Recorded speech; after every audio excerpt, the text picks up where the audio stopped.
right, thank you everybody for being here. We're going to get this rolling here. Okay, my name is Jamie Wasserman. I am a part of the East Brunswick High School PTA, and I'm also the liaison to the PTA President's Council. All these lovely ladies who here, sitting here are all PTA presidents or part of their schools' individual PTAs. So they're going to help us run them. Everybody for being here as well and supporting this event today. So I'm going to read a little thing about the PTA first, and then we'll get started with introductions for the candidates and our questions.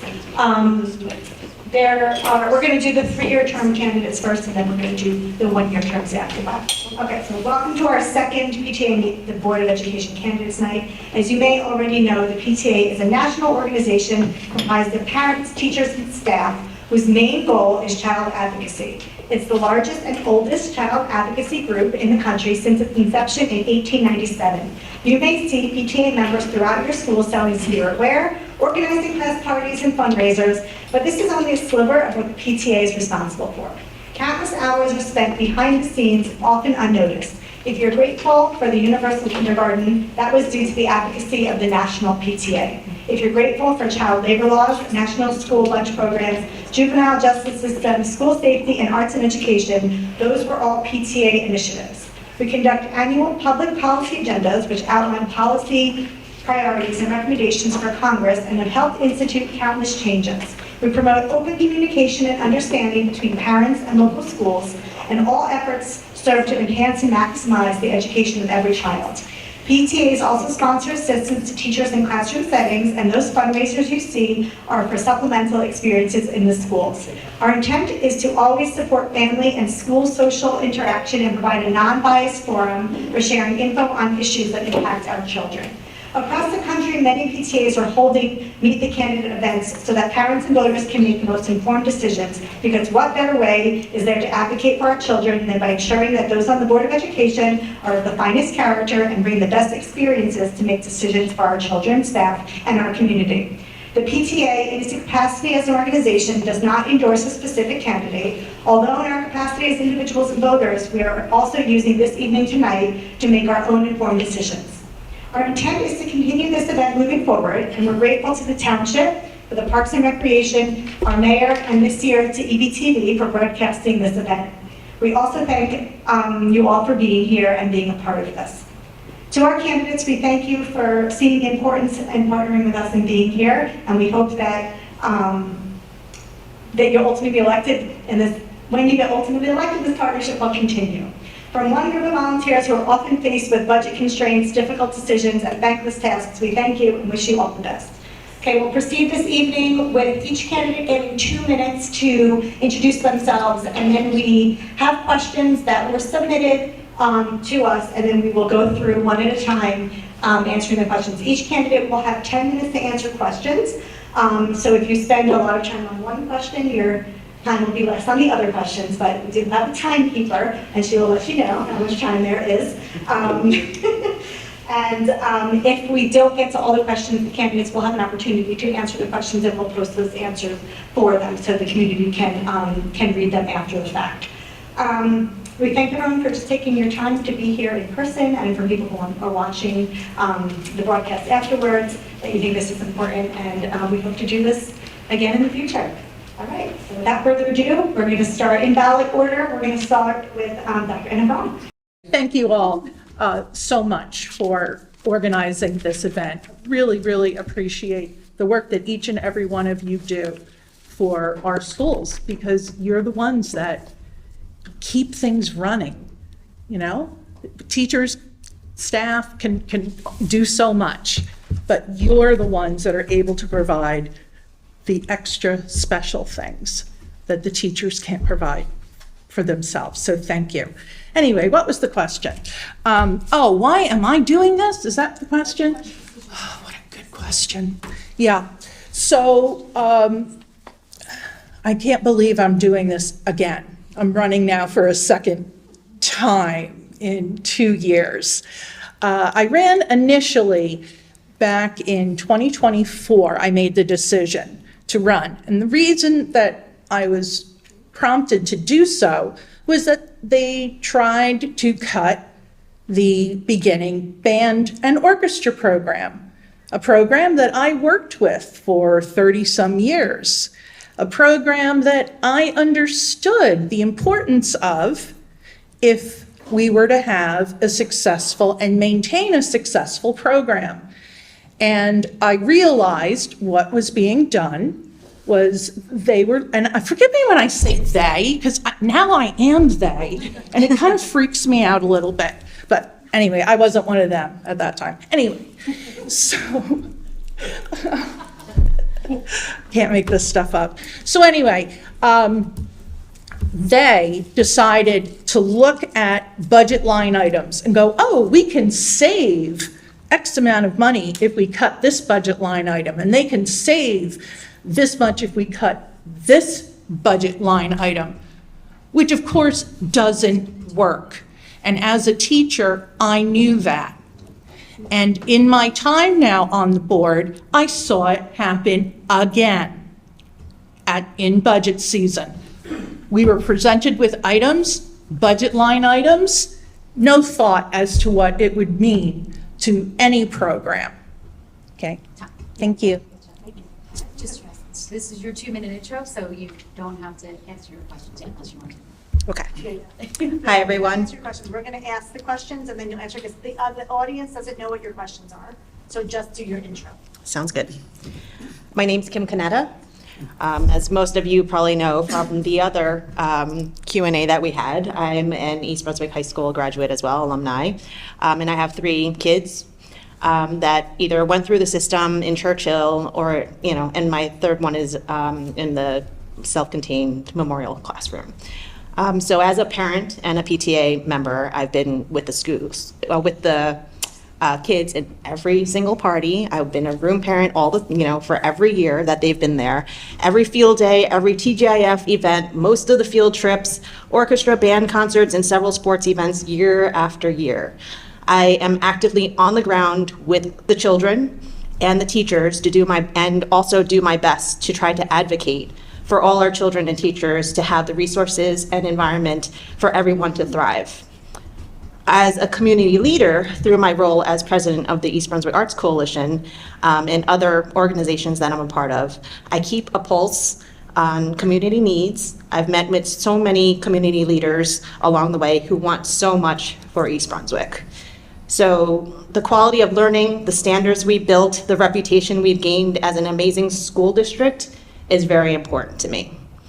And with all of this, I want to work together with the Board of Ed, the new superintendent, with the community to start new, build healthy relationships, knock down barriers. I will bring fresh ideas, perspectives to the school district, ask questions, set achievable goals to make sure our schools are performing well so that our children are prepared for the future outside of East Brunswick schools.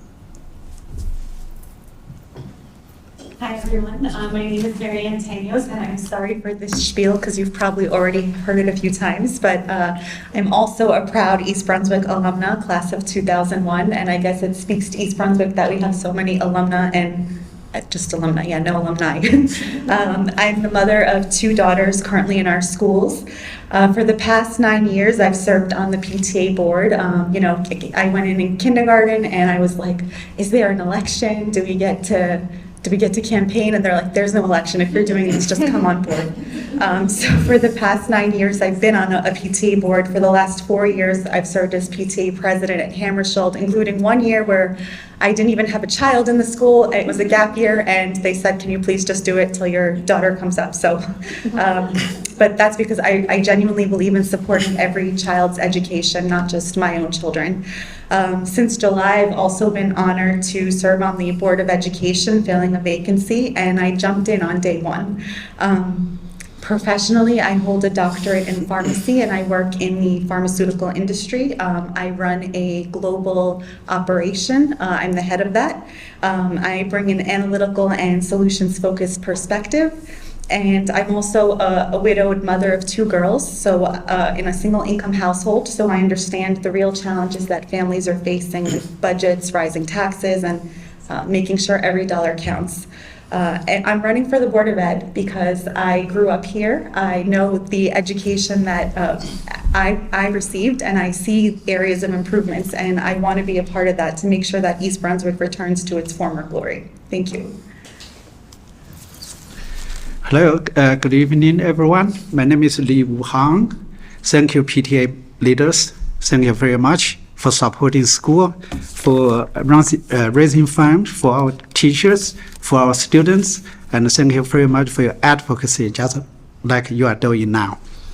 I have been served the school board for three terms, 9 years. I'm trying to run again. There's multiple reasons. When I first ran, my oldest boy was only 2 years old. I'm not doing this for myself. It's for the entire community. At this moment, I understand the education is very important. Education can change an individual's life, can change the community's culture, can change the country's future. I have 2 Master of Science degree. One is Master of Science in Polymer Chemistry, which is now a popular topic. The second one is Master of Science in Organic Chemistry. And the third one, I got a Juris Doctor degree. My education changed my life, provided the means to support my own family and to give back this community. So that is one of the reasons I'm running again. As a board member, my service is recognized by both Middlesex County level and state level.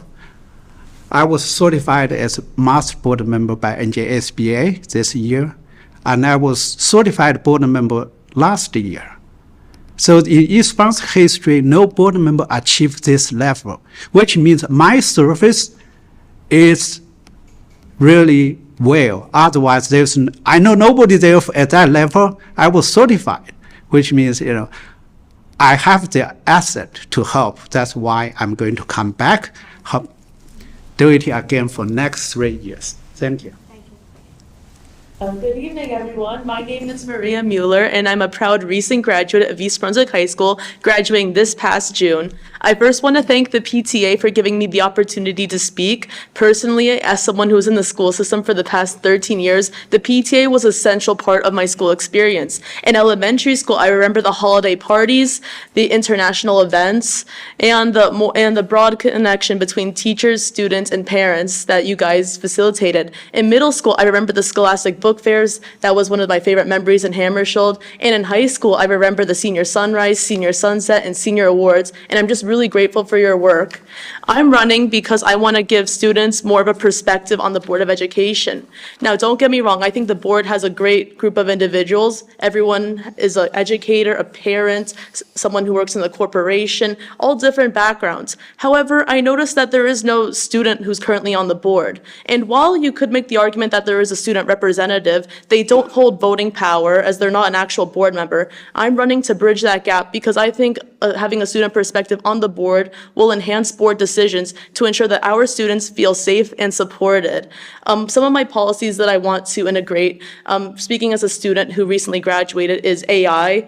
I understand there's been a lot of talk about AI, and I want to ensure that it's implemented at later stages, and I want our students to understand that it's not a substitute for brain development. I also want to advocate more for student mental health to ensure that our students feel safe, and I also want to increase superintendent accountability because the superintendent should serve teachers and students, and I want to use my student-centered perspective to offer insight on how the superintendent can better achieve that. Thank you.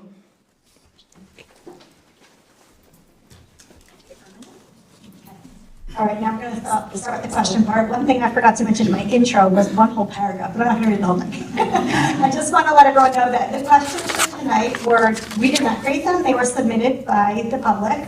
And some of them were combined because there was, some duplicate questions, and some of them were just reworded just to make them appropriate for this format. So those questions were, we couldn't take all of them, but each candidate does have 4 questions. So now we're going to go ahead and just take turns one at a time asking questions, and that's where these ladies come into play.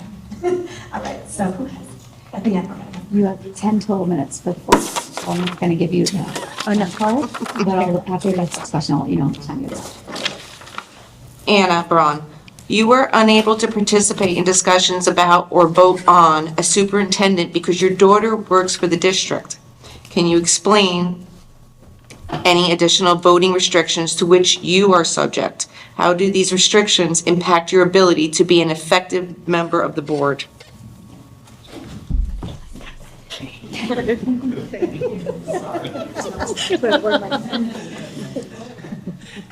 Does this count for getting your steps in for the day? I mean, I don't know.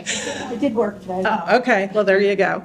All right, now just so you know, I've already answered this question in a couple of interviews that I've done online, but I'm happy to talk about it again because I am extraordinarily proud of being close to the schools, continuing to be close to the schools.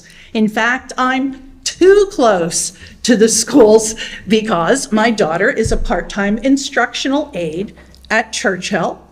She's working in the school that she went to as a kid, just like I did.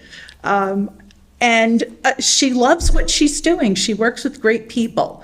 So even though it'd be much more convenient if she would just get another job at another district, hint, hint, my daughter, yeah.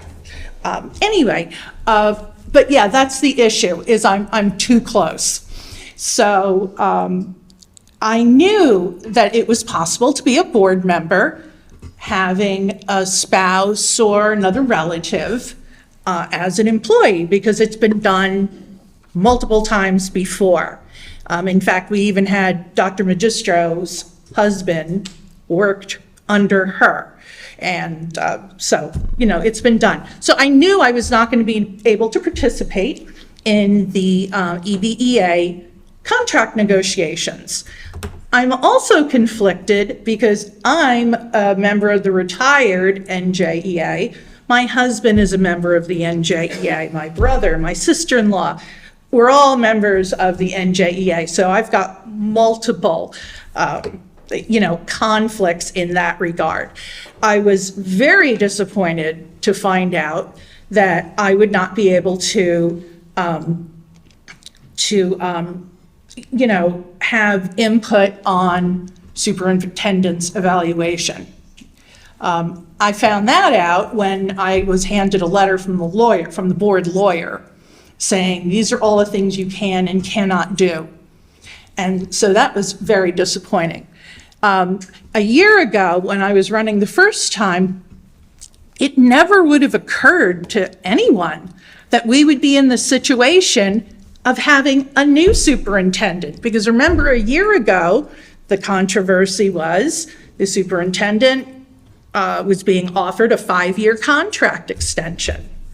So, so that was definitely disappointing. However, I felt very confident with the other 8 people on the board that they would make a good decision as far as the new superintendent. And those are really the only restrictions I have. And honestly, I was told once, I saw online, oh, why is Anna running? She can't vote for anything. So me being me, I went and I counted up. As of the middle of August, I had voted 400 times. So if I have to abstain once in a while for something, it's not like there's nobody else who can pick up the slack and do it. And I think that what I bring to the table is pretty unique, since I know the schools from the inside. I know, I talk too much, sorry. I got it. I got a timer. Yeah, I was going to do that too. Yeah. Hi, Kim. Hi. Your first question is, you are a working parent and the president of the EB Arts Coalition. How would you balance these demands with a difficult and time-consuming role on the Board of Education? Thank you. So professionally, I'm the head of regulatory affairs for a financial institution. That basically means I liaise with our fine federal and state regulators to ensure that, we are abiding by the laws and regulations. And so the most important times are when we have an exam, which is on an annual basis. Otherwise, it's just, regular BAU type of things. So with that being said, my work is fairly flexible. It's a German bank, it's a European bank. Thank goodness they believe in work-life balance and are extremely flexible with everything. So that's why I'm able to do all these other things for the community in addition to working. And I can't forget, I have a very supportive husband who said, if I take on this role, I have to not take on anything more. So, in terms of the Arts Coalition, I am the president, but I have a huge board who are very supportive, and really all I do is bring everybody together, and everybody has their role. We've been doing the same events, in different formats, but pretty much the same standard events per year. Everybody has their role. They can handle everything creatively, financially, and, event planning and all that stuff. And I'm really just the person that brings everybody together to talk. So I do have to say that my board is amazing, and they could probably do the job without me. So yes, I would have to probably pare back a little bit on my other volunteer work, but I have a great support team.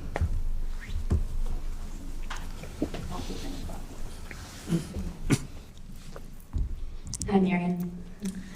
So although your time on the board has been brief, in what ways do you feel you've already made an impact? If you are elected to a full 3-year term, what lasting contributions do you hope to achieve? Setting my own timer too.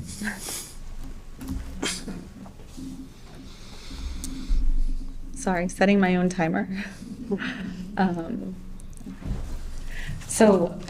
If you watched my very first board meeting, I got to work on day one. I actually remember someone said to me, your seat is still cold, and you were already talking. And that day we were talking about supervisor changes, which I didn't necessarily agree with and didn't vote on because I didn't agree with. And so although my time has been brief, it's only been 3 months, it's only been 4 board meetings, one of which was selecting a new superintendent. I feel that I've already been impactful because energy is everything.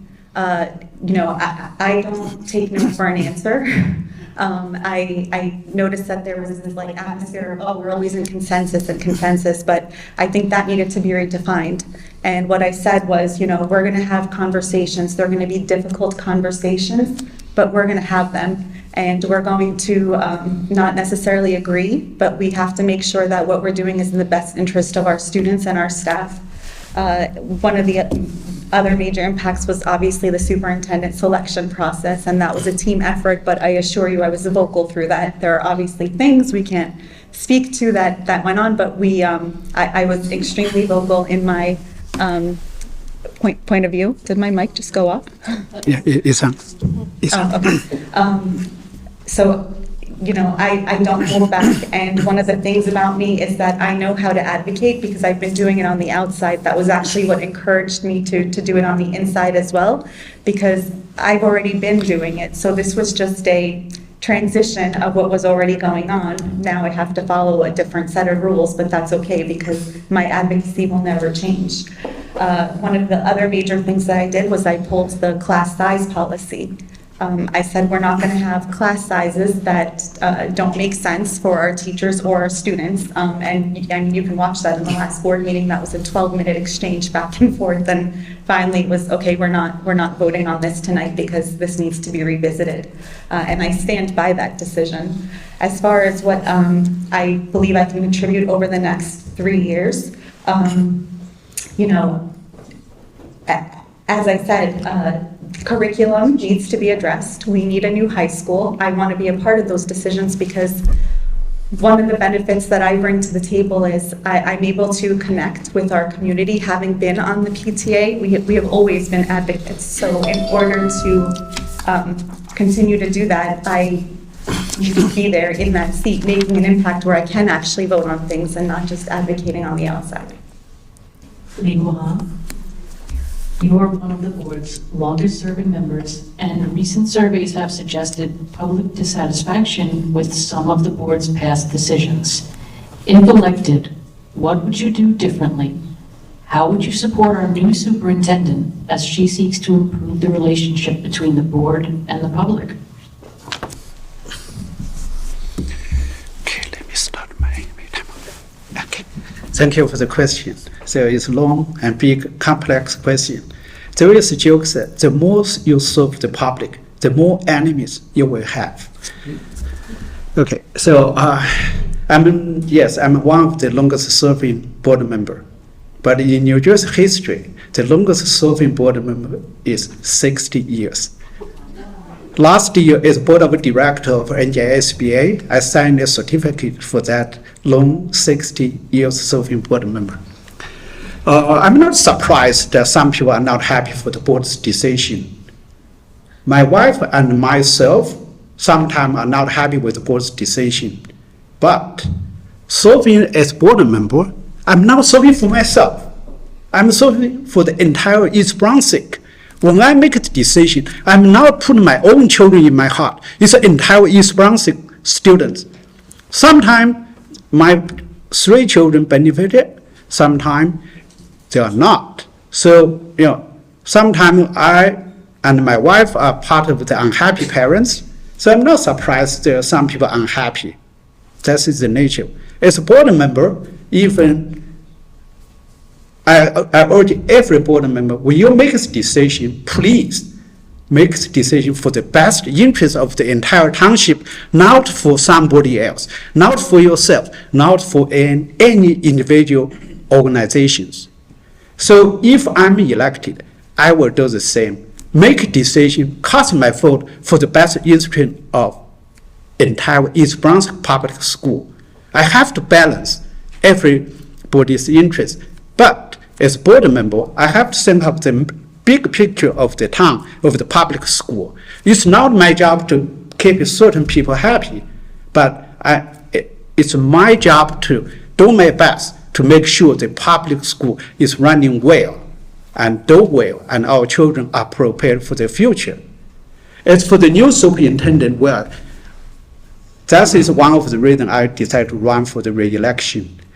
East Brunswick got the good opportunity for the change.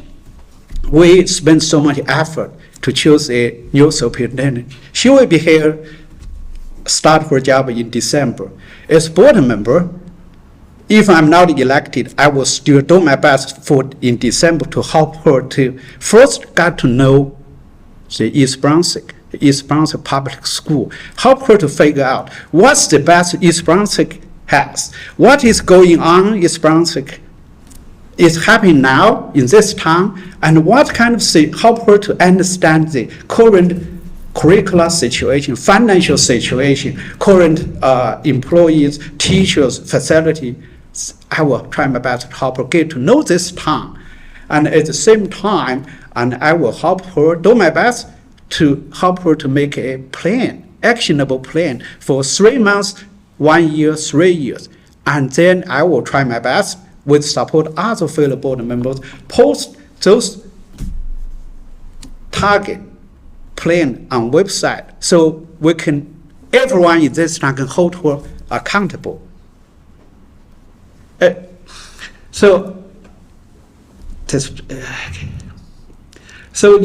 I understand some people complain that current superintendent has problem in the relationship between school and the town. I'm sure our new superintendent will act differently. As board member, I will provide my support for everything she needs and my personal ability.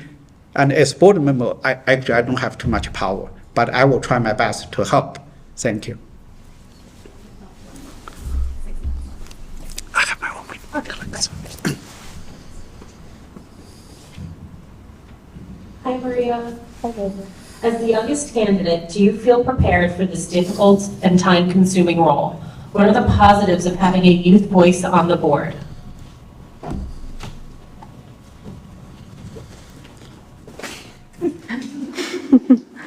Thank you for the question. I want to say that, yes, I feel very prepared for the role as a Board of Education member, and this is because East Brunswick prepared me well. Our high school was outstanding, and as a student in the high school, I took 8 AP classes, and I learned how to manage my time. I also learned how to collaborate with others, which are skills that I think are important for the Board of Ed. Additionally, I think that my youth voice is an asset in 2 ways. First off, because I'm younger, I obviously have friends within the high school and lower grade levels, and because of my age, I'm the only candidate who can say that, with all due respect to other candidates. And sorry, no offense. But because of that because of my age being closer to the students in the school system, I'm more accessible. A lot of them have my phone number, and so I'm open to them messaging me to voice their concerns. Additionally, me having more of a youth voice means that I think about issues very differently. I'll give an example. For example, there is a current issue of technology and the phones in the high school. Now, personally, as someone who went to the high school, I think that the policy should be centered less around banning cell phones, but addressing the root of the issue, which is self-control. Instead of banning phones, which doesn't do much to actually change the behavior of being on your phone, I think the board and superintendent should focus more on reinforcement policies that are designed to promote not using your cell phone.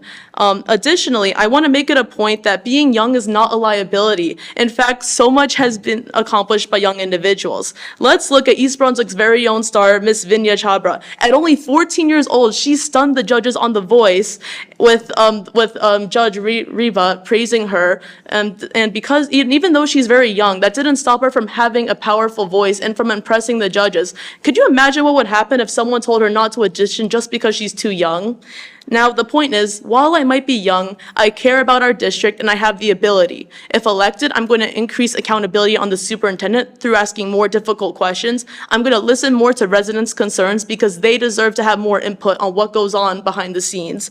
And I'm also going to use my student-centered perspective to bring new ideas to the table. We owe it to our students to serve them. Thank you.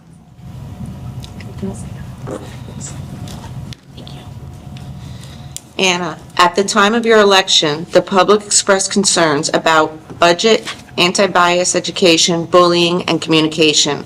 How have you helped the board make progress on these issues?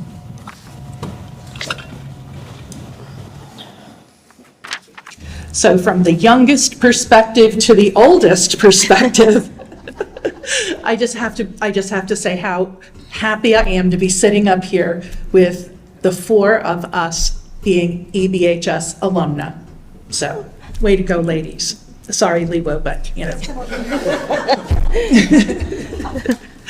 So, budget. Good heavens. Walking into budget season was like seeing a dumpster fire and being given a teacup to try to put the dumpster fire out. One of the things that frustrates me the most about the way the budget process worked was that on March the 3rd, we were handed a 77 items document that we didn't see ahead of time, that we didn't get to even proofread or anything before we sat down and had to start making decisions and come to consensus on what to cut. I'm sorry, that's ridiculous. That's going to change for this upcoming budget season, because we can't allow that to happen again. Communication has been a big thing. I felt that there's not enough communication between the administration and the township. Why should, and even as a board member, why am I finding out about things on Facebook? That's not cool at all. Why aren't emails being answered? I don't know. I send emails that don't get answered. This is unacceptable. Fortunately, we have a new superintendent coming in, and we can set those kind of goals. I mean, it's not a very high bar. It's not a high bar to jump, to say answer emails, okay? So if anything, those are things that I feel I have contributed to.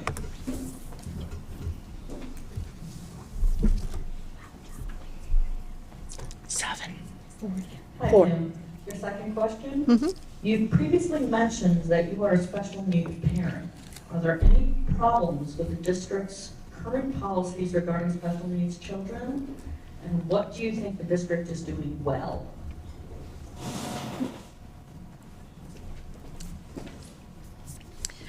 So I love the fact that we pride ourselves on our love and support for special needs.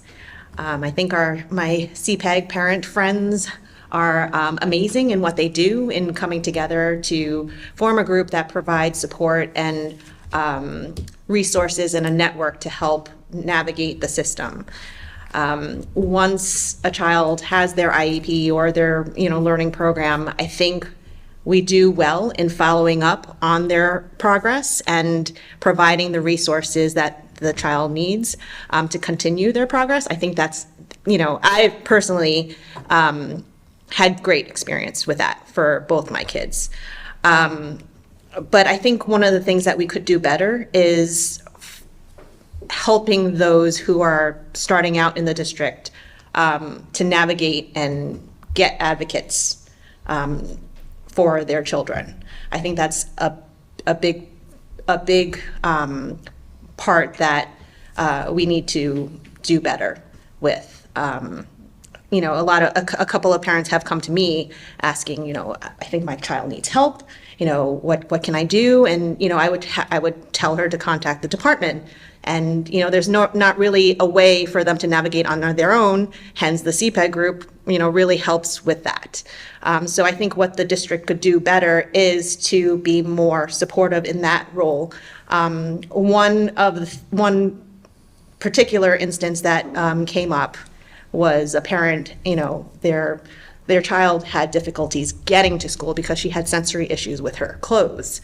And, she tried to address it with the department, she tried to address it with the teachers, and the only question that came up was, is it disrupting her learning process?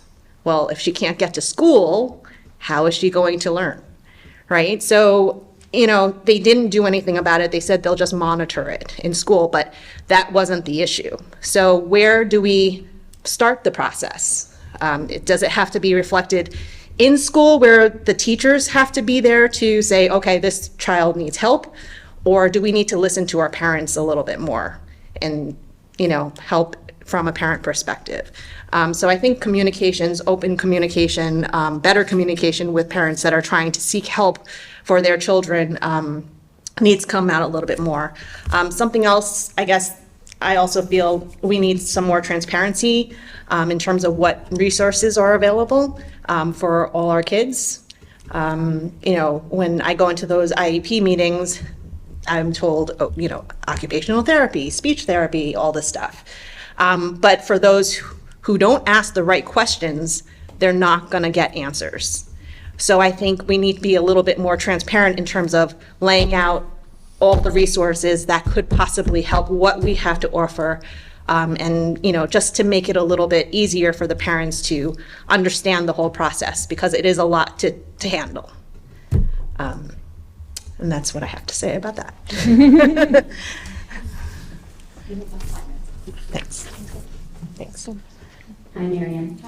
You highlighted your corporate experience as a strength during your interview to fill the board vacancy. Can you explain how your professional background prepared you to help conduct a superintendent search in your first few days on the board? What is your opinion of how that search was conducted and how the board is governed more generally? Wow. So as far as my experience, I know what a leader looks like. A leader knows how to connect with the room, not just command it. A leader knows how to have a conversation. A leader has emotional intelligence, and when someone is going on a rant, they are hearing what their need actually is. So in doing the superintendent search, those are the things that I was looking for in everyone that we spoke to. I wanted someone who could connect with us, because if they can connect with the board, who are representing all of you, they can connect with all of you.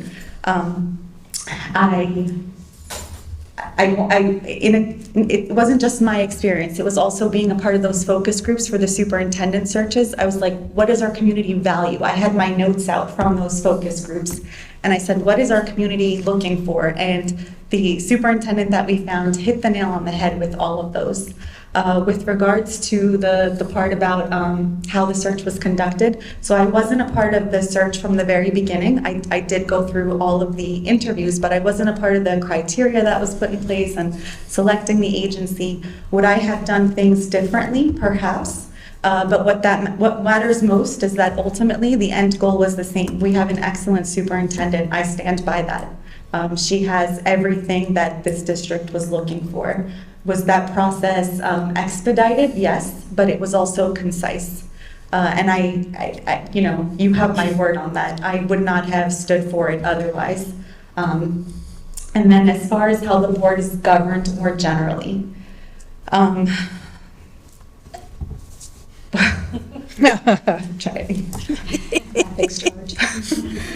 what I will say is that the board is made up of 9 individuals, and those 9 individuals are all equal members, and that board leadership should be, it's defined as the first among equals. And that's, I don't know if everyone's familiar with what that term means, but it just means that this is just one person who's in charge of certain aspects, but the board, they hold no more authority than the rest of the board. So as far as the governing goes, the board should be governing itself. That term governing is not defined to one individual. And that's I hope that answered the question as best as I could. Thank you.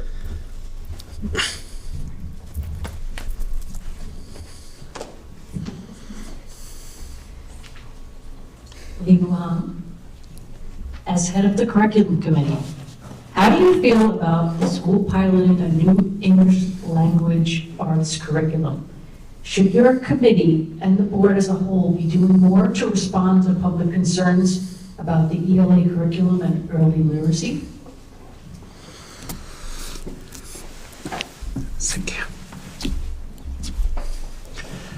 Yes, I'm the chairperson for the curriculum committee. So first, I want to introduce how the curriculum, any committee is consist of. Any board committee is consists of multiple administrators, 2 or 3 board members, and a few parents. The chair is hold the meeting and take the committee's decision recommendation to the entire board. But it's up to the entire board to take the committee's decision. When I came to this country, I'm a ESL learner. When I came to this country, I was 28 years old. I never speak English. I never heard anyone talk to me in English. I know how important language is. English is the tool for everyone to learn science, to learn math, to learn any technology. So I understand how important the language is. As the committee chair and as one of the board members, I strongly support the pilot program. I urge the board to provide any needed resource to help any individual student. For this regard, we cannot let anybody fall behind. If we need one-on-one, well, let's do it. If we need special mentor or special tutor, let's do it, because language is so important. It's the fundamental tool for anybody to achieve. If we want our student performs well in math, in science, in history, anything, even in art, language is a must. So I support every effort to help our students improve learning their languages. Thank you.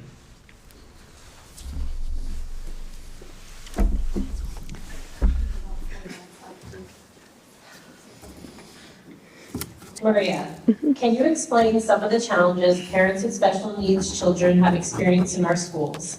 How do you feel about the process to apply for IEP and 504 plans?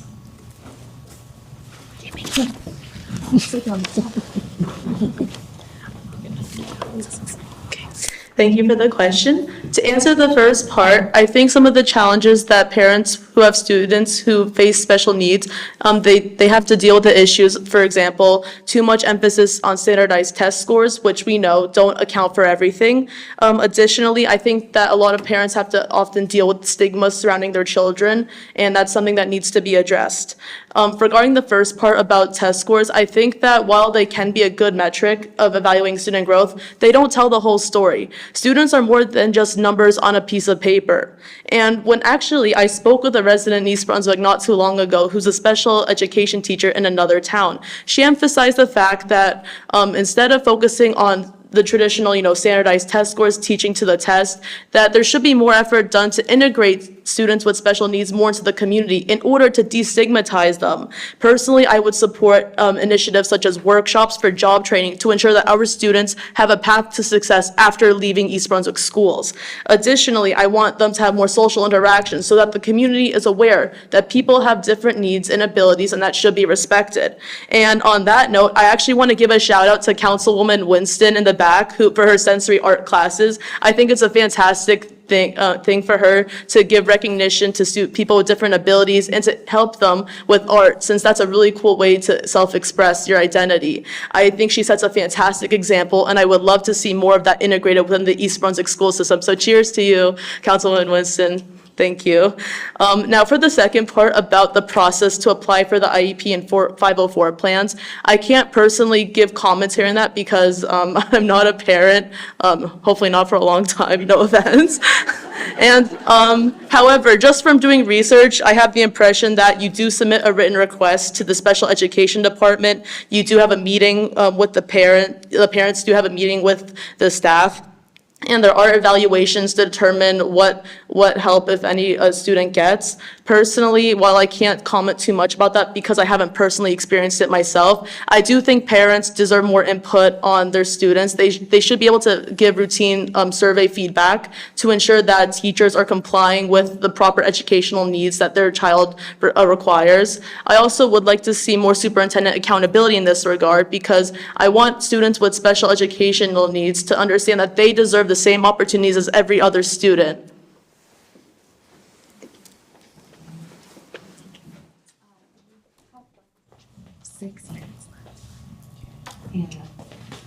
You often talk about importance of great teachers. In your opinion, what is the role of parents and the larger community in making a school successful? How should the board interface with parents and the town as a whole?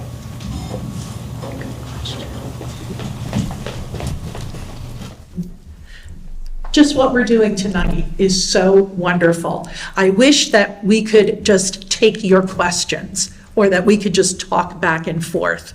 This is what I would like to see done at each school. Have open forums where parents can come express their concerns to us and have more than 3 minutes to answer.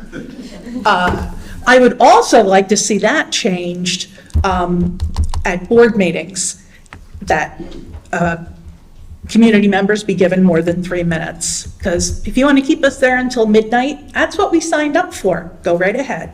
I don't have a problem with it. I would also like to see things like the results of the parent and student surveys that were done in May. Now, Mary Ann, have you seen those results? I think we remember asking for those. Yeah, we haven't seen those.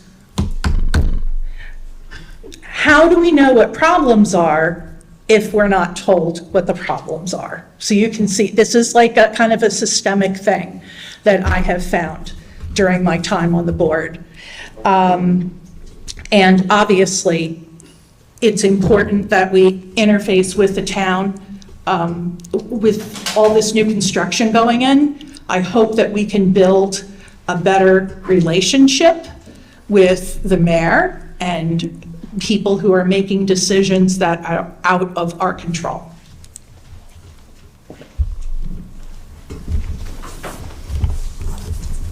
Hi, Kim. The Board of Education recently proposed closing Bound Monroe, but some residents are concerned with the school capacity in East Brunswick as East Brunswick grows.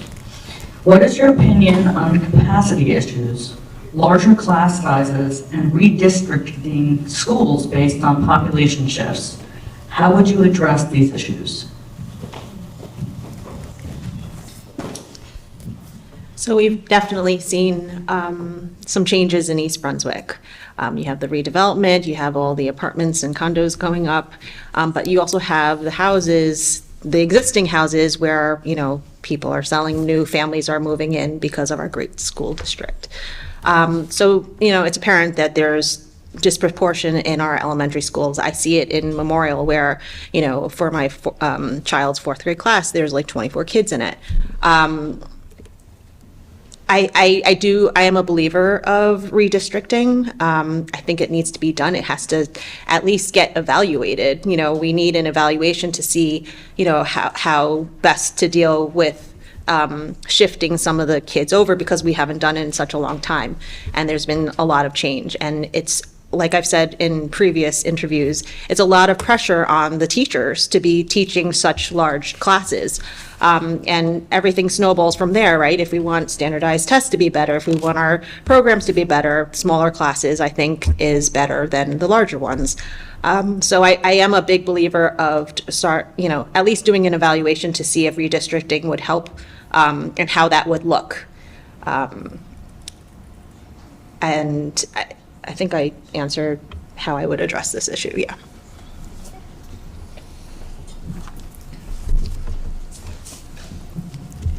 Marianne, do you support using the board's tax levy power to increase taxes as a way to balance the budget? If not, how would you address next year's likely budget shortfall?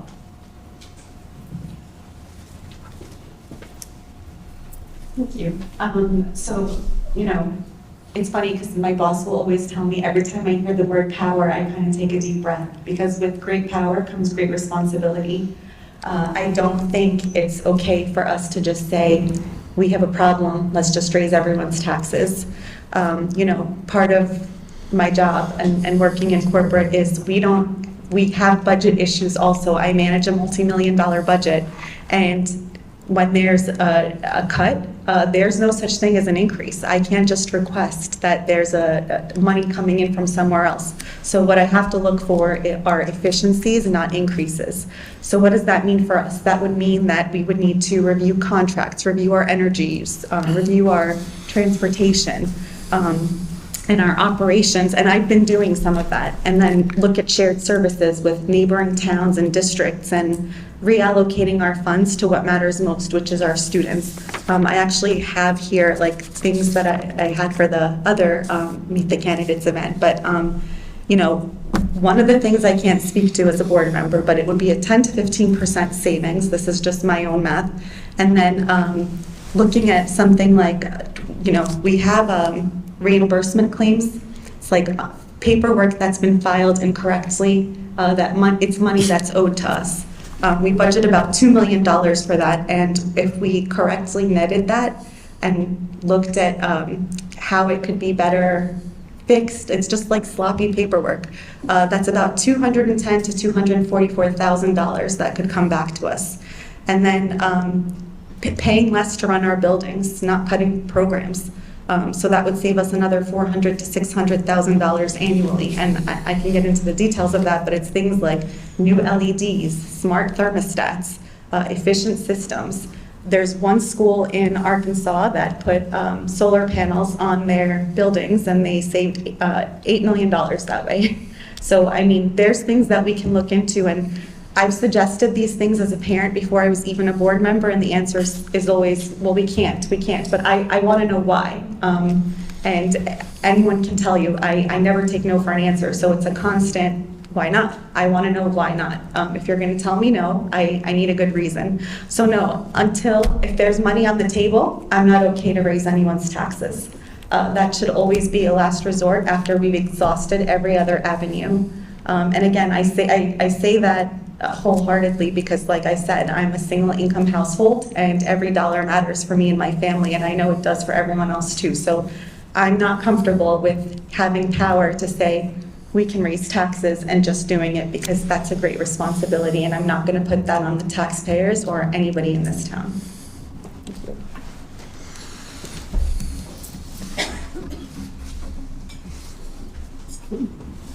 Liu Han, you are currently the board's vice president.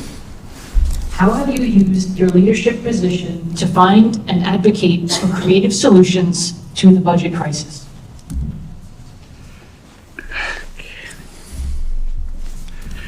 Yes, I'm current vice president for this school board, and at the same time, I'm the executive board member for Middlesex County School Board Association, and I'm the board of director of NJSBA representing Middlesex County.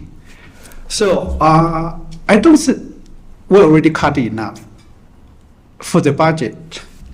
My approach is, I have been for last 2 years. Every time when I have meeting in Trenton, I talk to people, try to change the formula. I believe that is the right way to solve our problem. Of course, other issues, other approach, just like Dr. Titania said, is good. But to solve the real problem, the state should give us enough money. For example, one thing that I lobbied is changing the funding formula. Another thing I'm lobbying is special need reimbursement.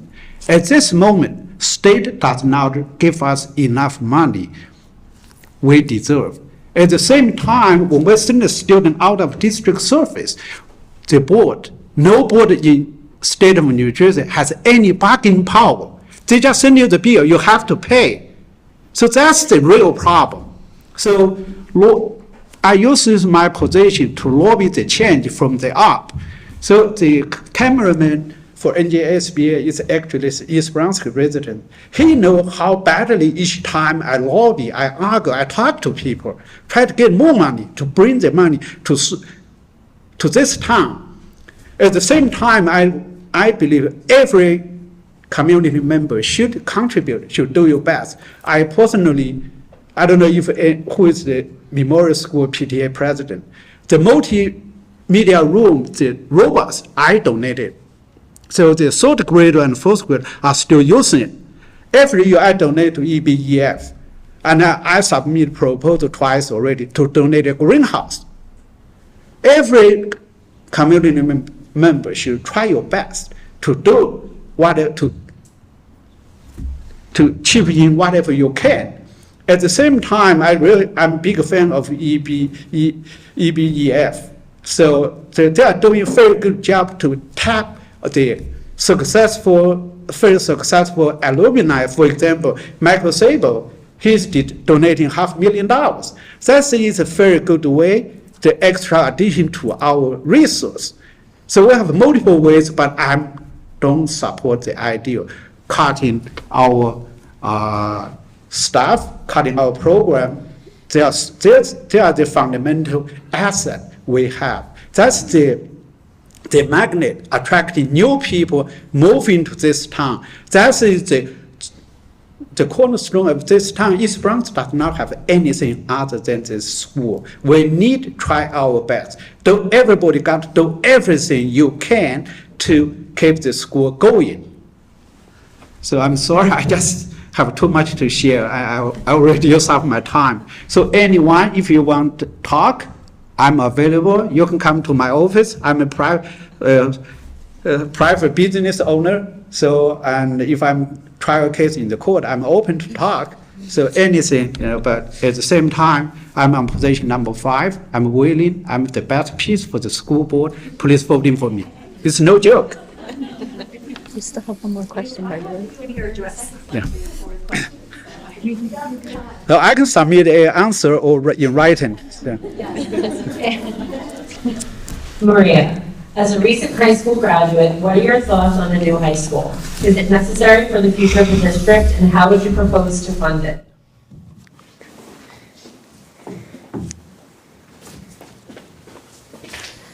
So one of the things I love about having a student-centered perspective is that when I was a junior at East Brunswick High School, our pipe burst, which sent us into 2 weeks for virtual learning. Now, when the pipe got repaired, I can tell you, the only people who were more happy about me going back to school were my parents, because I wasn't in the house anymore. And given that experience, and given the fact that I personally experienced a lot of overcrowding, I do think the sustainable solution in the future is to have a new high school, even if it might be difficult to fund it. Simply put, I'm worried that because of the building being very old, it might not be in compliance with a lot of building codes, which could make it difficult for our staff and our students. Now, in terms of funding, given that I'm a member of the public and I'm not too aware of different avenues, I would say that from my knowledge, I would rely on municipal bonds as well as categorical grants from the states, because that's what I'm familiar with. However, I recognize that perhaps if you're on the board, you might have knowledge of other funding mechanisms. And so if elected, I am open to hearing other perspectives on that. Furthermore, I want to emphasize that there are ways we can creatively resolve our budget issue. I know this does tie in the fourth question, but I anticipate running out of time, so I'm just going to address this. In terms of raising more revenue, I have to say that I was kind of shocked when I heard that clubs and activities are now $30 per club. As a matter of fact, from my student-centered perspective, my first instinct wasn't to increase club activities. It's actually to increase the parking permits at East Brunswick High School. Now, I was a senior at East Brunswick High School. I drove my car, and what I can tell you is that the students who can afford to drive cars to East Brunswick High School are the same students who can afford a $10 to $20 increase in a permit. The issue with increasing the prices on the clubs is that it disproportionately impacts students who come from families with lower incomes. That's not cool, that's not fair, and I think if we're going to start trying to make more revenue, we should be targeting people who can afford to pay. East Brunswick is a town where it embraces people of different backgrounds, and I think it's important that we consider equity as one of the main priorities in our school system.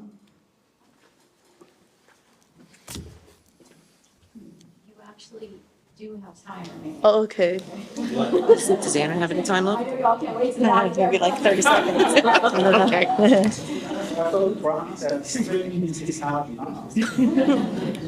Anna, the music program is very close to your heart. It's apparent that you will always try to save it from being cut during budget negotiations. How would you propose to address budget shortfalls without cutting our music and arts program?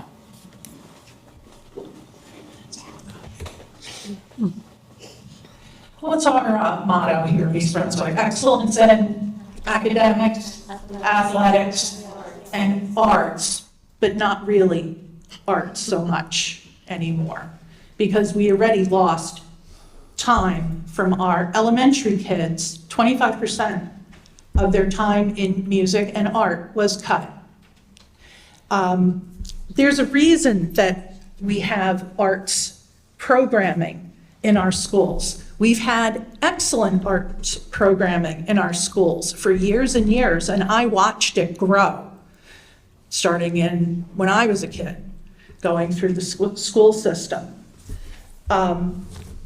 This is a subject that is really important to a lot of kids. This is where kids need to find their passion. They need to find the thing. Some kids, it's sports. Other kids, it's, math or science or whatever their passion is.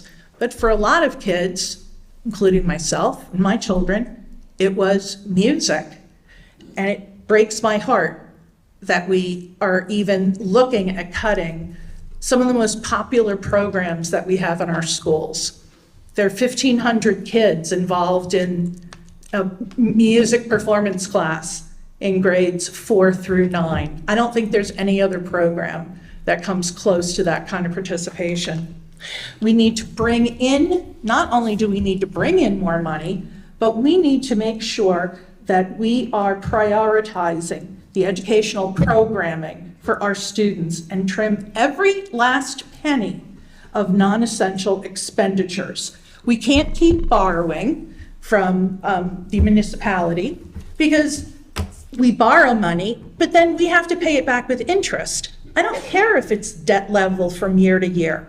We're buying things, for example, on this last bond that we bought, we were buying musical instruments. Now, I asked, which I thought was a good question, why are we buying musical instruments? You're going to cut half of the band and orchestra staff. You're not going to need those instruments. I was told, oh, it's not that much. Yeah, you know what? That all adds up. We spent $20,000 for a lady to bring her fluffy border collie to each of the schools, and then the border collie runs around and chases away all the geese. Give me a megaphone, I'll make sure there are no more geese, and you don't have to pay me $20,000 either. The absurdity of some of the things we are spending our money on, and this is just the tip of the iceberg. We need to rent 760 Route 18. Why didn't we need an administration building? We keep cutting administrators. I'm so sorry. That was really, Oh, darn, Nancy. Okay, sorry, time's up.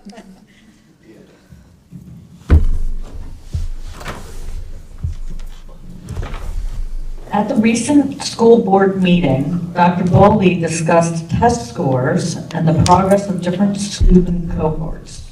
Do you think East Brunswick is doing enough to serve the needs of all the students, including low-income students? What additional questions would you have asked if you were on the board?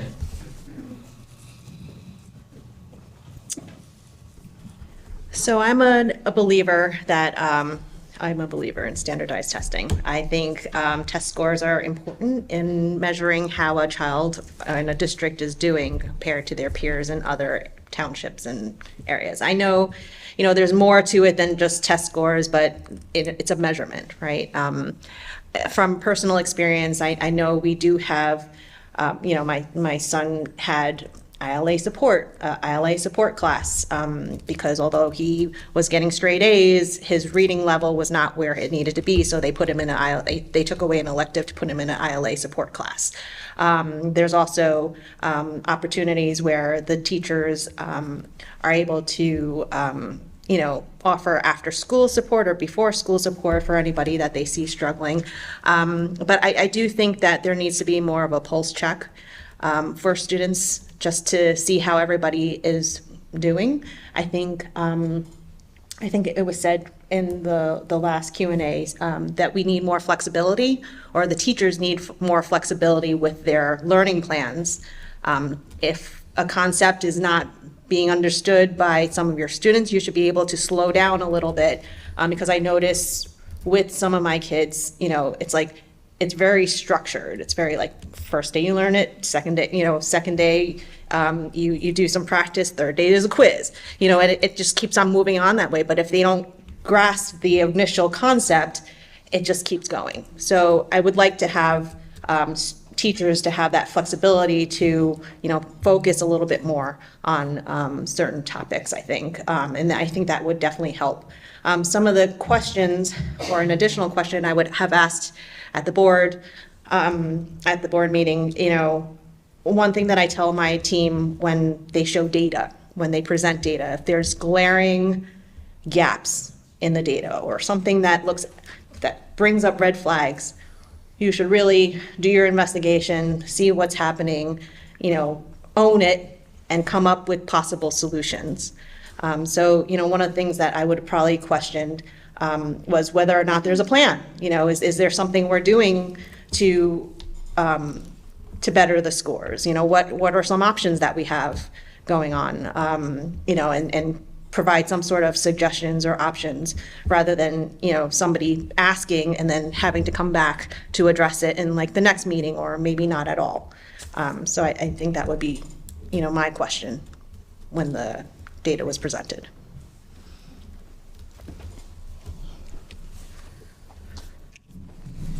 Marianne, based on your experience on the board thus far, what do you see as the biggest challenges facing the East Brunswick Public Schools in the next 3 years?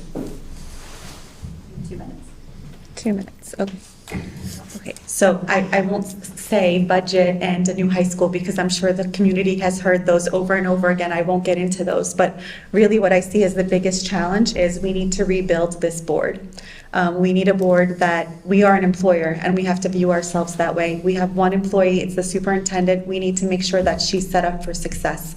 Because when we don't do that, when we don't hold accountability, what ends up happening is that we create an environment of, we're just letting things go by. And then the minute we ask a question, it's perceived as, an attack or it's personal. So we need to make sure that we're setting our superintendent up for success, so that when we ask a question, it's a matter of accountability. And I say this because it is a challenge when you've come from a culture that's been doing this a certain way for a certain number of years, and now we have to flip a page and start a new chapter nice and clean. So this is going to be a learning curve. Like I said earlier, difficult conversations to have, they're going to have to be had. There's no way around that. The other thing is our teacher morale. That we got it to the point that it's at, and that didn't happen overnight. And in order to fix it, that's also going to take time. There's going to have to be changes in how we've been doing things. And that's going to have to start from the top. Leadership is everything. Leadership drives this entire organization, and that's going to have to be reflective here too. Our teachers cannot succeed if we are not giving them the tools to do so, and our children will not thrive if they're in an environment where their leaders are not able to help them. So this starts from the top. Superintendent, teachers, our kids. No one is more important than anyone else in this, but without those three working synergistically, this isn't going to happen. And that's something that we're really going to have to focus on, in addition to the budget and the high school, but those are the things that you guys already know, so I don't want to beat a dead horse. Thank you. You do technically have 30 seconds. If you want to use the word up. You don't have to. It's not enough. Yeah.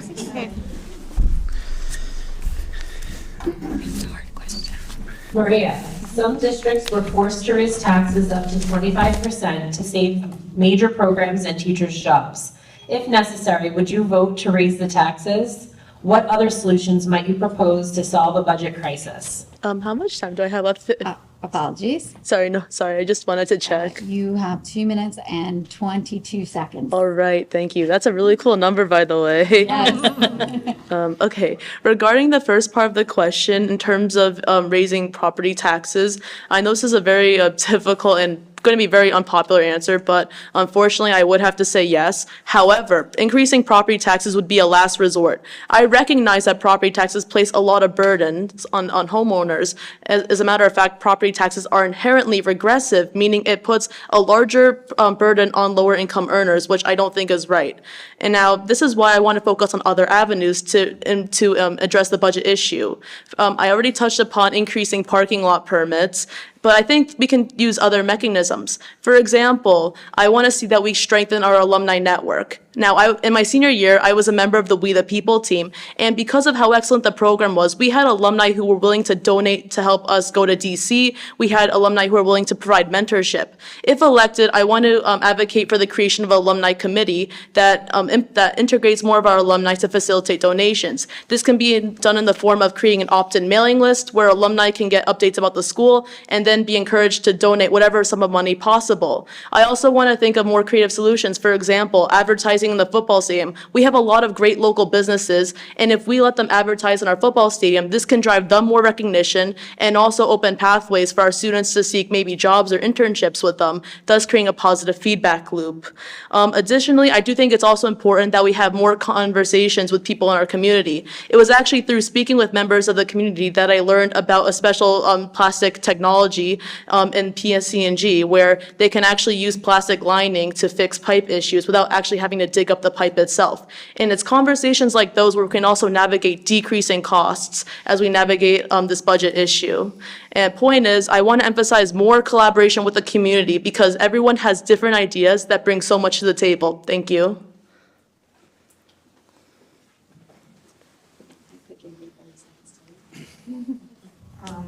All right, we're going to make a switch now from the 3-year candidates to the 1-year candidates. Thank you all for being here. Good evening, everybody. My name is Antonia Vola. I'm running for the 1-year term. Shout out to my PTA people. You guys did a very good job. I can only imagine the questions that they got said to them, so based on what I got, it's looking interesting. I've been living in East Brunswick for the last 10 years. My husband Anthony's right here. We have 2 children. My son is in Churchill, 9th grade, and my daughter's in 6th grade, Hammersholt. I'm currently the PTA president for Hammersholt. I was the vice president last year at Hammersholt, and I am a solution seeker, which is why I'm decided to run for the Board of Ed. For the last 2 years, we've been experiencing serious budget issues in East Brunswick, which is probably why this is a really, really popular election, and everybody's interested in what's going on, which is a great problem to have. The first year, I decided that as a solution seeker, instead of complaining and being okay with what they were doing, I wanted to see what I could do. So myself and 2 other moms created an action alert. We put together the legislative committees for the budget and the education committees for senators and assembly, because we were told by the district to go out there and talk to your legislators, but regular normal people don't know what that means. They don't know how to find them. They didn't know what to say. So we pretty much came up with a blurb of copy and paste if you wanted to, but a lot of people did take the opportunity to edit it, to personalize it. We were able to get $500,000 in restored funding that year, so I felt like that was successful. And then I had asked Dr. Valesky in a forum what his plans were for the following year, because I already knew it was coming. Everybody in the state knew it was coming. The funding formula was improperly being implemented, and they were going to enforce it the right way.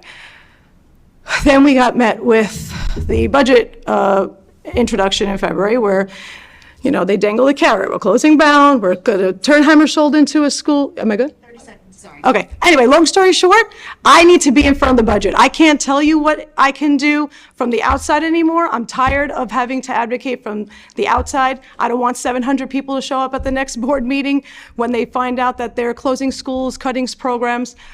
So that's why I decided to run for the 1 year. It's a good opportunity for me to be able to see if I can be effective on the inside.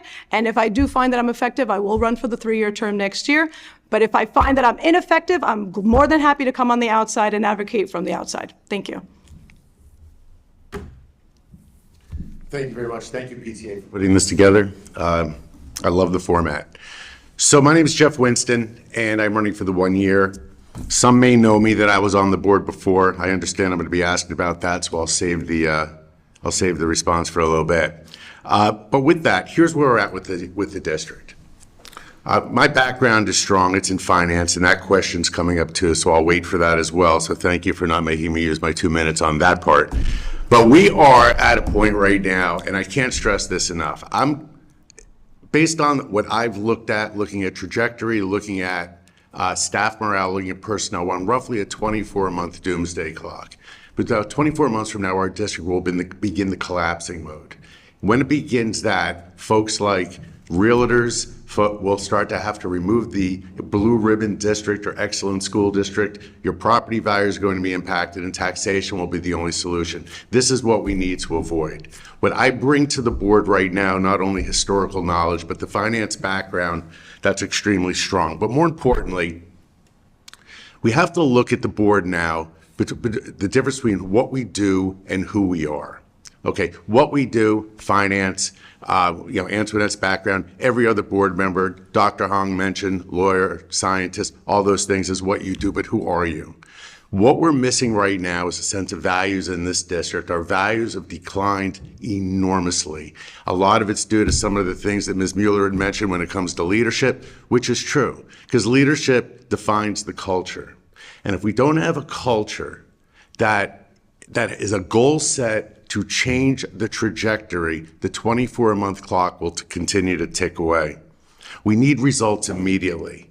My historical knowledge will bring that. What we don't have time for, I want to speak to others and find out what's happening. I've created a 20-point platform. It's designed from being inside the district for 5.5 years that I did serve. Taking those 20 points is important.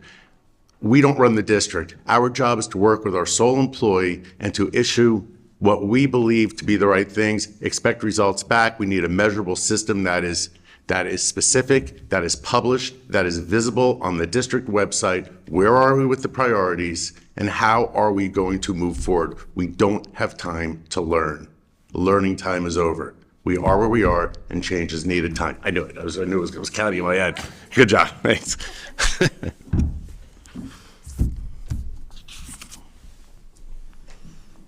Antoinette, why did you choose to run for the one-year position? And if you are elected, which of your goals would you prioritize during this limited time?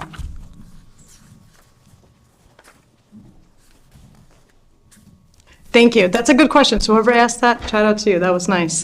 Because that's an important question. There were two options. You can do the one-year term or the three-year term. I felt that I can do, and I had a unique opportunity to be able to just do 1 year and see if I could be effective on the inside. Like I said, I've been effective on the outside, and I want to be able to be inside so I don't have to wonder what are the things on the budget that we can cut? What are the things that we value? We were only privy to certain line items during the budget crisis, and I don't know if there are other things that they could have added to those and removed those positions. In that 1 year, I also have an opportunity to be in front of the new superintendent to let her know what we value in this district, what we're not okay with losing. We're not going to have any ability to advocate with the new superintendent on the outside the way we did before. Dr. Valesky was here for a long time. He knew what to dangle in front of us to make us be okay with the tax increases. She needs to know right from the start that we value the classroom, the teachers, the sports, the music, and all the other things that make this district important and excellent. So if I cannot be effective in that 1 year, then I have the opportunity to step back and try and do it from the outside again, which is why I chose the 1 year. I didn't want to commit myself to 3 years and then regret having made that decision. Thank you.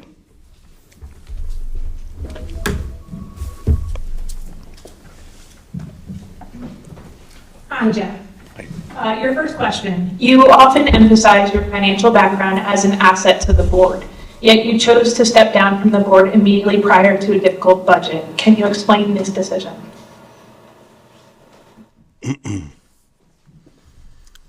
I can explain it. And first, I want to acknowledge Ms. Evola's reason why. I'm happy to hear it's evolved from a year ago. She wrote, "My goal was to run next year to personally remove Jeff Winston from his seat." So I'm happy that you've actually found a different reason. So with that said, why did I leave the board? To make it simple. If I told any of you PTA moms, you know what, I don't care what your opinion is. Dr. James, I don't care what your opinion is. Why don't you be quiet? Nobody wants to hear from you. I bet you I wouldn't feel too good. What I and Mr. Sismar, who resigned from the board, was what we were subject to on almost a daily basis within the meetings. I'll give you some quotes. "We don't care about Robert's rules. Your opinion doesn't matter. Be quiet. We've already decided what this vote's going to look like. Well, you didn't ask us. We don't care what you have to say." There's many other quotes, but I don't want to waste my time on that. I left because I was ineffective. Did I quit? Nah, I didn't quit. If I quit, all of this wouldn't be happening right now. You talk about the budget year, difficult budget year, and I'm glad you brought that up. The year that I quit and the budget was presented, there were two people in the audience, Mr. Sismar and me. The rest of the people that were there were all staff members.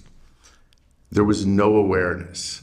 What I wanted to do was to create awareness, so I embarked on that, and that's what was important. I formed a group. It was called Take Back EB Schools. We fast grew to over 1,200 members within the first 3 months. Now we're at 1,700, 1,800, somewhere in there, called East Brunswick Action. It was all about raising awareness. When I was on the board, if we had 2 people come to the podium at any time, that was a good day. Now it's pretty hard to fight it out. I think Mr. Levin and I kind of jockeyed for position at the last meeting. People are trying to get to the mic. That's what we needed. All of that awareness has now prompted all of this type of questioning. New forums have developed, harder questions. That's what happened when I quit. There are signs around town, Jay Quitston, all of that. How silly. How silly is that? What a waste of money. Yet everybody sitting in this room, you wouldn't have been here. I do take credit for the awareness in this town. I am thrilled. I've lived here for almost 60 years in this town. And this is the first time that I've seen the district energized to the way it is. New members like Dr. Tanios coming onto the board, new ideas. Why did I quit? I didn't quit. If I didn't quit, you wouldn't know me. Since I started this, not one incumbent has won. The superintendent has resigned. And the group that I worked with and the awareness I raised, I take full credit for that, and I'm thrilled that we're moving in a direction of resolution. Thank you.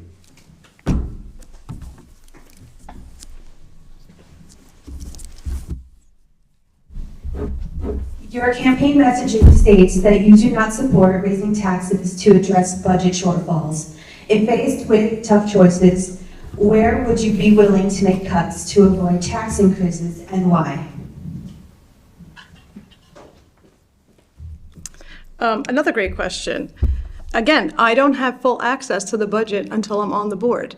I know for certain that we have an amazing finance team that gets paid a lot of money. We have really, really top-heavy administration. If you compare us to other districts, that is where a lot of our salary increases are going, to the top-heavy administration that we have. What we should be focusing on is not raising taxes as a solution. If you look at Old Bridge, Hillsborough, Neptune, all these places had to do double-digit tax increases because they weren't prepared. I don't want to have a board in front of the superintendent and the business administrator next year that they are okay with knowing tax increases is the solution. They need to know that they have to work harder before they present us with a budget that looks like what it looked like last time. We cannot be putting the tax burdens on the taxpayers, because if you really look at if you really look at East Brunswick, not everybody can afford a 10, 15, 25% tax increase. I wish it was like that. I wish we could say, oh, no big deal, just raise it 25% because it's going to be a tough decision. That is not a decision that should be made. The decision should be made to do it effectively. You have to look at where we're creating revenue. Everyone's always looking to cut, but what are we going to do to create revenue in this town? Why is the finance department not doing any of those things? So that's why I need to be in the Board of Education, because I need to be able to see that budget, to see what can be cut, so that tax increases is not the solution. Once you take something away from somebody, you will very rarely get it back. Once you let that administration know that you guys are okay with raising taxes, it'll go from 3 to 5 to 7 to 10, and next thing you know, you're going to be looking for a home because you won't be able to afford to live here anymore. Thank you.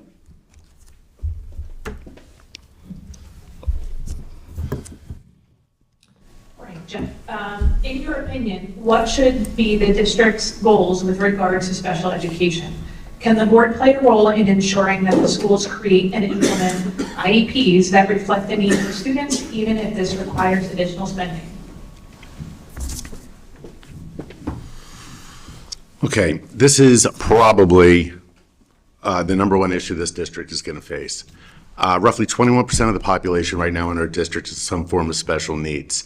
I've been involved in special needs with my family, and I can remember that I felt like it was a bargaining day when I would go into an IEP meeting trying to figure out what's going on, when I just couldn't help but hearing a whisper in my head, we're making this decision based on budget, not about your child. And that gets a little unnerving. We send an enormous amount of kids out of district. I just had the pleasure, the absolute pleasure today to meet a young lady who came to our home for one of the my wife's art classes, and I listened to the frustrations of her at 14 years old, and she's being sent away. She's being sent away because we just don't have the ability to handle all learning styles within our district, and we constantly rip them away as if it's somebody else's problem. That's where I'd start. I have a list of things, what's wrong with the current way that we handle special needs at this point. The list, I started jotting notes, and quite frankly, it made me sad. We have to increase our special needs community. Our increase is exponential. We need to find money to fund these things. We have to stop being so stubborn as we look at things that have to change. Right out of the gate, get rid of the seventh grade sports, that we have recreation in town. Take that money, reallocate it to the growing population. We could barely field these teams, but our doors are just exploding with special need, our most special members of our community and their needs. We start with budget. I'm in finance. I will comb through that thing like picking out lice of a camper. I'll tell you, it is so important we dig into that sheet and understand what we're looking at. Good. How much time do I have left, by the way? That was 1 minute and 50 seconds. That's not bad. So now you have So now you have 5 minutes and 5 seconds. I'm budgeting very well. See, I'm a budget person. That's very good. All right. Antoinette, in 2023, you stated that you supported so-called book banning in some classes. Can you clarify your stance on the restriction or banning of books in schools? Thank you for this question. I'm not surprised it came up. I get asked this question on social media a lot. Mr. Winston's support team seems to think that this is an important thing for you guys to know about. So for everyone who's at home, please ask your children to step out of the room because the conversation is going to become very uncomfortable and very inappropriate for certain age groups. So I don't know what conversations you're having with your children, but this one needs to be those children need to be stepping out of the room.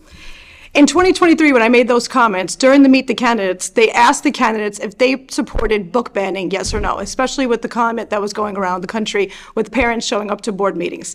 I know personally many of those board members, and I knew exactly how they felt about it, and they all lied to you. I'm not a liar. That's the difference of me to a politician. I'm not a liar. So I called them out on it, and people didn't like it. And the reason why, the book banning is a trigger word that people like to use. You say book banning, it makes it look like you want to take the Anne Frank diary books off the shelves. You want to tell everybody that Black history doesn't exist. That is not the book banning I was talking about. So that was taken out of context. Again, to further their campaign. That's fine.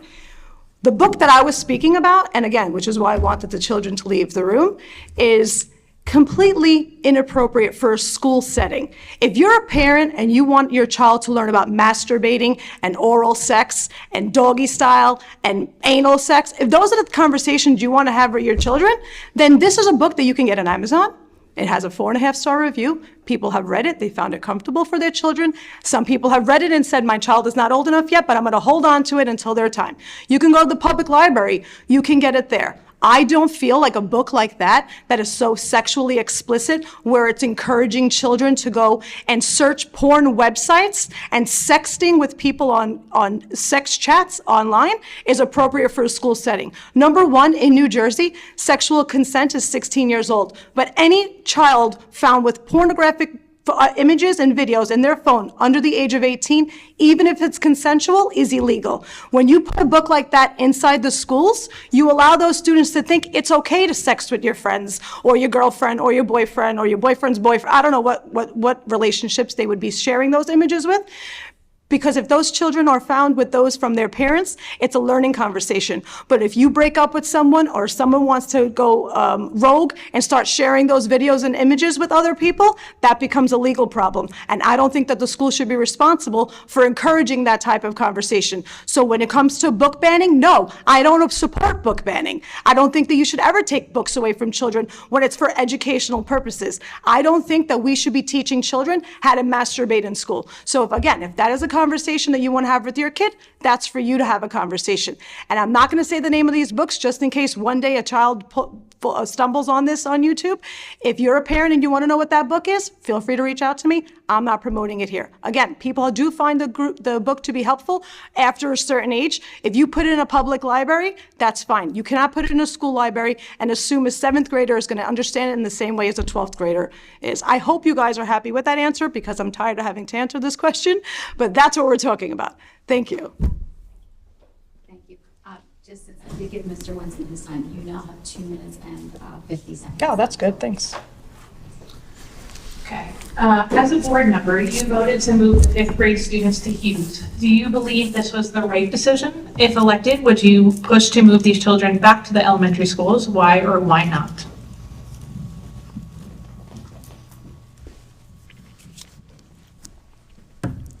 I remember being in 4th grade at Warrensdorf and somebody brought an anatomy book to my table, and I thought it was a pretty big day. I mean, I learned a lot about anatomy that day. Just going to put it out there.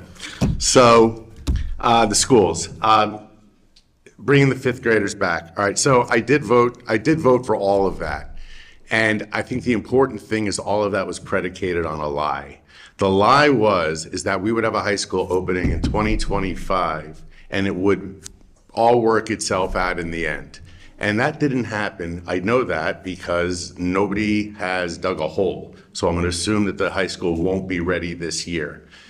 In answer to your question, I will absolutely start with that the board and it had kicked the can down the road on an annual basis to avoid putting the referendum on the ballot, where any key board members would also go on that ballot out of fear that they would lose because a referendum would come up. That's what happened. How do I know? Because I was in all the meetings that they would say, not this year. So yeah, I would unwind it. I would chalk it off to thank God Valesky's leaving, because he was the one who didn't bring it. We ended up with a whole bunch of trailers. I wouldn't rent Route 18. I would sell it. I would take that money. I would fund special needs. I would fund other programs that we have, and the new administration building would look just like trailers that exist right now at Churchill. They can go sit in the trailers, and when they build their new high school and finally figure it out, why don't we build an administrative wing, or spread the administrators out, get them back in the schools. Valesky never had classroom time. They need to see who they're working for, and we have to redefine the job roles of every single administrator in this school. They're not working for anybody else but the students, the staff, and the stakeholders of this community. Culture. Our motto: change the board, change the culture, change the results. Except for Dr. Hong and Heather Guas, the board will be changed this year. I thank them both and have them leave. New faces, new opportunities. Every new board member that will be on there will be there. I'll serve 1 year, nothing more than the role Dr. Hong. Historical knowledge, I'll orchestrate it, create the culture, and then I'm out. That's what we need to do. Yes, I would unwind the entire thing, put everybody back where they were, and chalk it off to really, really bad planning.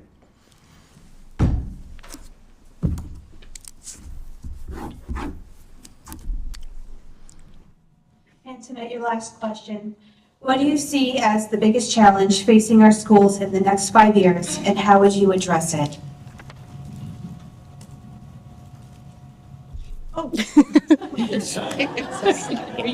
Hi, welcome back. Like Marion said, I feel like we're beating a dead horse. We all know what the challenges are going to be. Trenton has told us, Valesky has told us, for the next 5 years, the budget is going to be the biggest challenge. And there is not going to be a funding formula that's going to make everybody happy. On paper, we have a high income. Our property values are going up. These are good things. It means our schools are good. But how long is that going to last? So our biggest issue is trying to make a dollar out of 15 cents. I run a budget with my business. I run a budget in my home. My husband's a construction worker and I'm an artist. We're not going to be able to afford 25% in tax increase, which is why I'm advocating for other ways to do it.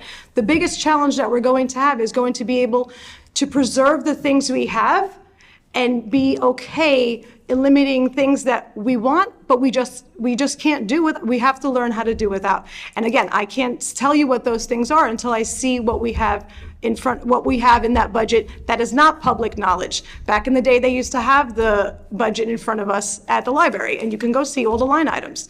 I know Anna Braun, I don't know if she's still here, she left.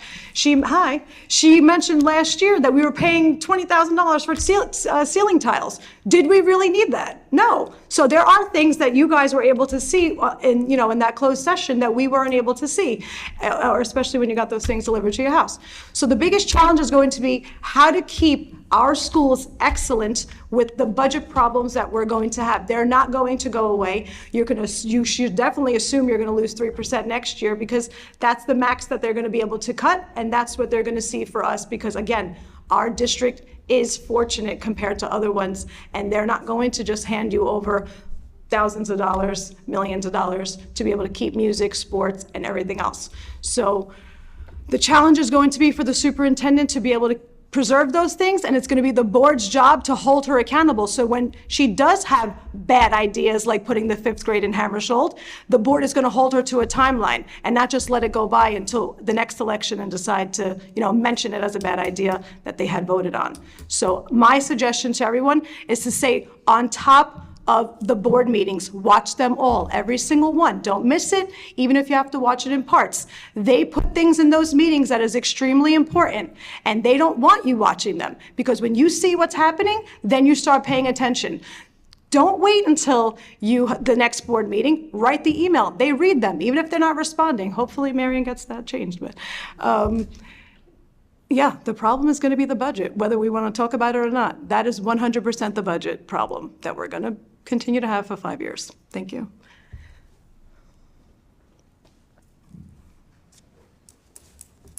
Okay, Jeff, your last question. You have been highly critical of the Board of Education at board meetings. How would you work with your fellow board members if elected, including those you have criticized in the past? Well, I don't think anybody that I've criticized in the past is there anymore, so I'm going to just wish them well, if that's okay with you.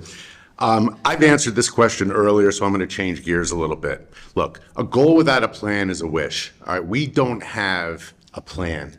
As a financial planner, an advisor myself, I manage roughly $800 million.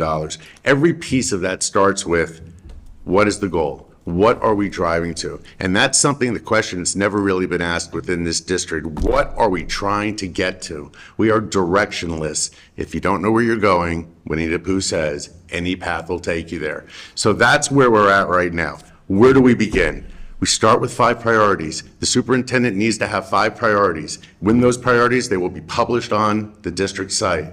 There will be check-in dates, deliverable dates, measurement dates, and completion dates of each of those. The superintendent report will no longer be about fluffy stuff in that. We'll leave that to the student rep. What the superintendent report is going to be is the 5 priority, where are we? This is where we're at. Here's the progress that we made. Here are our next deliverable date. If we haven't completed it, the board now has to ask their employee, no different than anybody else in this room who works, why aren't you getting your work in on time? That's how you move the needle forward. All questions that are asked at board meetings will be answered in public, whether immediately or on the website.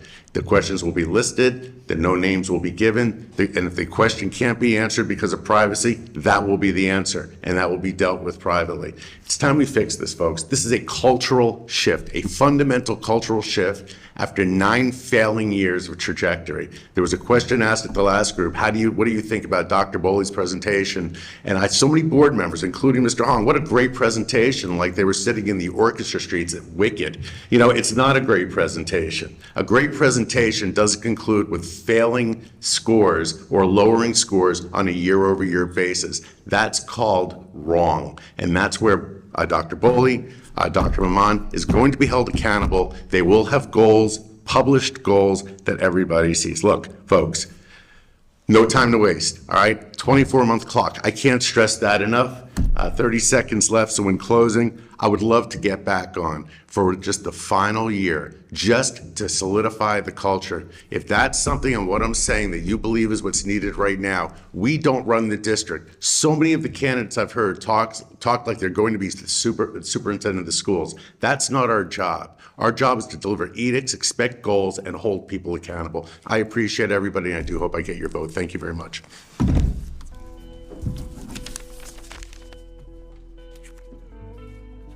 Our session. Thank you, everybody, for being here.